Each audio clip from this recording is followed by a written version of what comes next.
मैं एक बार जगन्नाथपुरी गया था, आप भी गए होंगे। तो मैंने मंदिर के महंत को पूछा कि ये भगवान का प्रसाद, माने वहां दाल और चावल मिलता है प्रसाद के रूप में, वो मिट्टी की हांडी में क्यों बनाते हैं? तो उसने एक ही वाक्य कहा, मिट्टी पवित्र होती है।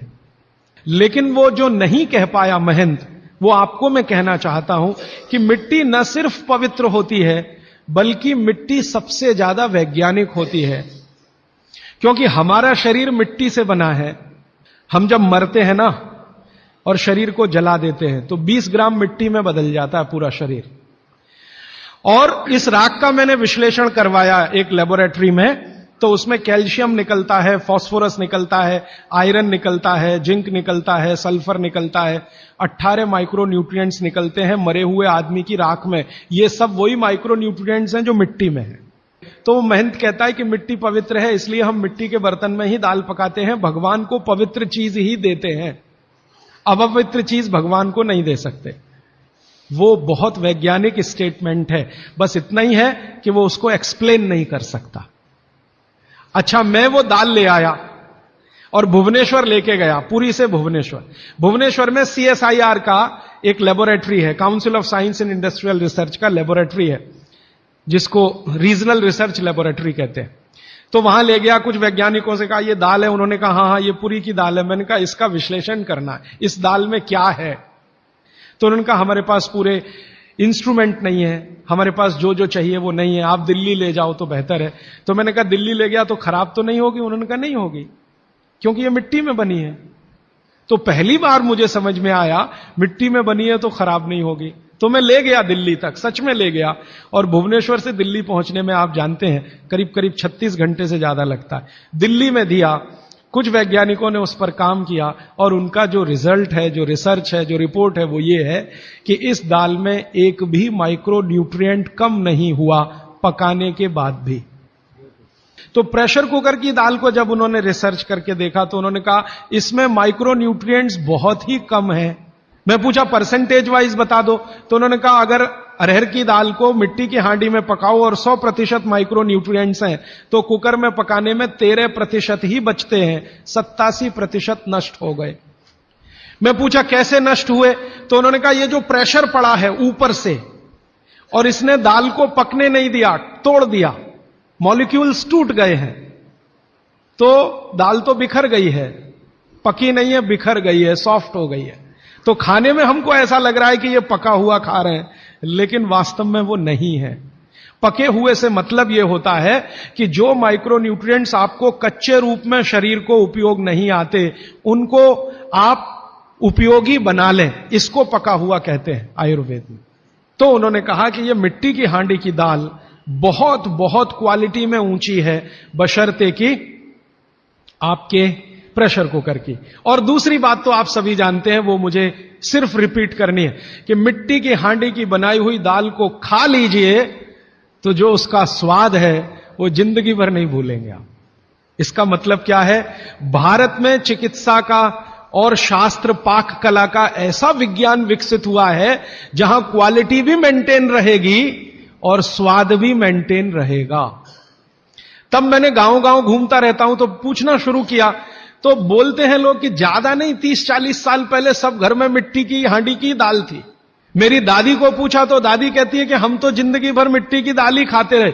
तब मेरे समझ में आया कि मेरी दादी को डायबिटीज क्यों नहीं हुआ, तब मुझे समझ में आया उसको घुटने का दर्द क्यों नहीं हुआ, तब मुझे समझ में आया उसके 3200 दांत मरने के दिन तक सुरक्षित थे, क्योंकि हमने उसका अंतिम संस्कार किया। अगले दिन जब राखी लेने गए तो सारे दांत उसके 32 के 32 निकले। तब मेरे समझ में आया कि 94 साल की उम्र तक मरते समय चश्मा क्यों नहीं लगा उसकी आंखों पे, और जीवन के आखिरी दिन तक अपने कपड़े खुद अपने हाथ से धोते हुए मरी थी। यह कारण है कि शरीर को आवश्यक माइक्रो न्यूट्रिएंट्स की पूर्ति अगर नियमित रूप से होती रहे तो आपका शरीर ज्यादा दिनों तक बिना किसी दूसरे की मदद के काम करता है। तो माइक्रो न्यूट्रिएंट्स पूरा सप्लाई मिला दाल में, जो खाई थी उसने मिट्टी की हांडी में पका पका के। और न सिर्फ दाल पकाती थी वो मिट्टी की हांडी में, बल्कि दूध भी मिट्टी की हांडी में पकाती थी। घी भी मिट्टी की हांडी से ही निकालती थी, दही का मट्ठा भी मिट्टी की हांडी में ही बनता था। अब मेरे समझ में आया कि हजारों साल से मिट्टी के बर्तन क्यों इस देश में आए। हम भी एल्यूमिनियम बना सकते थे।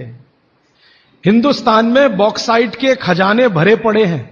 कर्नाटक बहुत बड़ा भंडार, तमिलनाडु, आंध्र प्रदेश बॉक्साइट के बड़े भंडार हैं। हम भी बना सकते थे, अगर बॉक्साइट है तो एल्यूमिनियम बनाना कोई मुश्किल काम नहीं है, लेकिन हमने नहीं बनाया क्योंकि उसकी जरूरत नहीं थी। इसलिए कुम्हारों की एक पूरी की पूरी जमात इस देश में खड़ी की गई कि तुमको भैया मिट्टी के ही बर्तन बनाने हैं। माने तुमसे बड़ा वैज्ञानिक कौन। अब ये कुम्हार जो इतने बड़े वैज्ञानिक हैं इस देश के, जो मिट्टी के बर्तन बनाकर हजारों साल से दे रहे हैं हमारे स्वास्थ्य की रक्षा करने के लिए, हमने उनको नीची जाति बना दिया। हम कैसे मूर्ख लोग, ये ऊंचा नीचा हमने डाल दिया इस देश में, इसी ने देश का सत्यानाश कर दिया।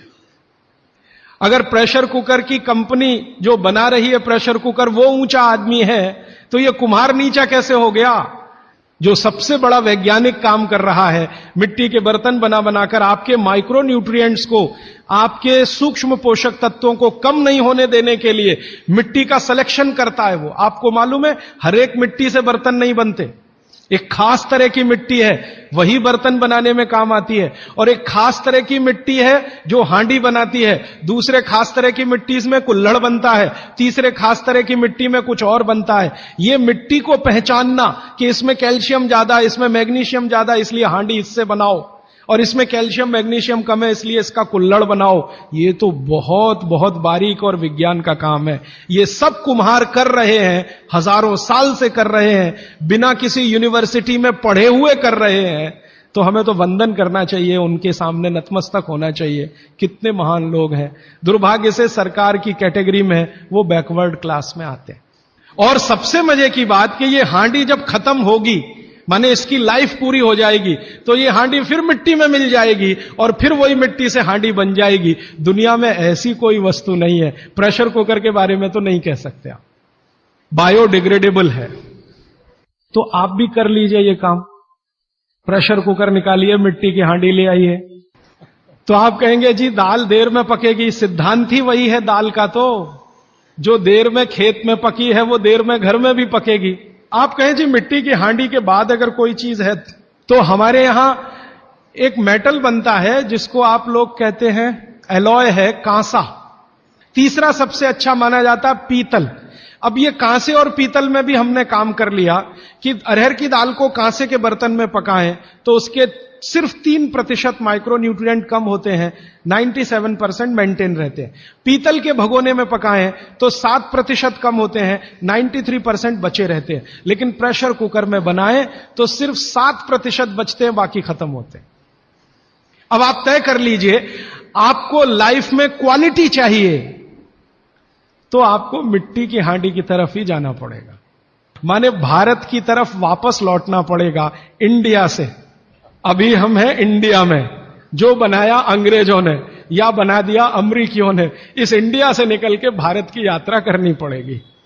और मैंने पिछले 1-2 वर्षों में ये बातें गांव गांव में कहना शुरू किया है, तो इसका परिणाम पता है क्या, कि कुम्हारों की इज्जत बढ़ गई है गांव में। और मैं मानता हूं कि मेरे व्याख्यान की अगर कोई सार्थकता है तो वो ये कि कुम्हारों की इज्जत इतनी बढ़ जाए कि वो पंडितों के बराबर आ जाएं, क्योंकि वो किसी से नीचे नहीं है, क्योंकि वो किसी से छोटे नहीं है। और मजे की बात कि वो हांडी बना के आपको 20-25 रुपए में ही दे रहे हैं, प्रेशर कुकर तो 250-300 रुपए का है। मैं होम्योपैथी की भी चिकित्सा करता हूं, तो बहुत सारे पेशेंट मुझे फोन करते हैं, राजीव भाई ये। तो मैंने कुछ पेशेंट को खास कर कहा कि देखो भैया, आपको मैं कोई दवा नहीं दूंगा। तो कहने लगे फिर बीमारी कैसे ठीक होगी। मैंने कहा एक ही काम करो, मिट्टी की दाल खाना शुरू करो, मिट्टी की हांडी में रखी हुई दाल खाना शुरू करो। चावल खाना है तो मिट्टी की हांडी का। कहने लगे राजीव भाई कौन करेगा ये सब। मैंने कहा आपकी बीवी करेगी या आप करोगे। अगर जिंदगी चाहिए तो झक मार के आप करोगे, नहीं तो अमेरिका जाओ, कनाडा जाओ, जर्मनी जाओ, लाखों रुपए खर्च करो, फिर भी झक मार के वापस आओ। तो मेरे पास कुछ डायबिटीज के क्रोनिक पेशेंट हैं, बहुत क्रोनिक, जिनका शुगर यूनिट 480 के ऊपर है। ऐसे 100 से ज्यादा पेशेंट, वो 8 से 9 महीना हो गया नियमित रूप से मिट्टी की दाल और मिट्टी का चावल, माने हांडी की दाल और हांडी का चावल, हांडी की खिचड़ी नियमित रूप से खा रहे हैं। और अब तो उन्होंने मिट्टी का तवा भी ले आया अपने घर में रोटी बनाने के लिए। बाजरे की रोटी बहुत अच्छी बनती है इस मिट्टी के तवे पे, तो रोटी भी उसी की खा रहे हैं। 8 महीने के बाद सबका शुगर टेस्ट किया है तो 480 यूनिट वाला अभी 180 यूनिट पे है, बिना किसी मेडिसिन के, बिना किसी इंजेक्शन के, बिना किसी टॉनिक के। और होम्योपैथी की कोई दवा नहीं दी मैंने उनको। कुछ लोगों को ज्यादा परेशान थे, दवा भी दो दवा भी दो, उनको प्लेसिबो दे दिया। प्लेसिबो समझते हैं, खाली गोली, दवा नहीं डाली। तो पेशेंट को लग रहा है कि मैं दवा खा रहा हूं, दवा खा के अच्छा हो रहा हूं। मुझे मालूम है कि वो कोई दवा नहीं है, वो प्लेसिबो है, वो अच्छा हो रहा है उस मिट्टी की दाल खा के, मिट्टी का चावल खा के, मिट्टी की खिचड़ी खा के। रिजल्ट ये है। तब मैंने मान लिया कि बागभट्ट सच में महान आदमी थे। दोस्तों, सबसे पहले तो चैनल सब्सक्राइब करें, फिर लाइक, कमेंट और शेयर करें। और हाँ, हमारा एंड्रॉयड ऐप डाउनलोड करना ना भूलें।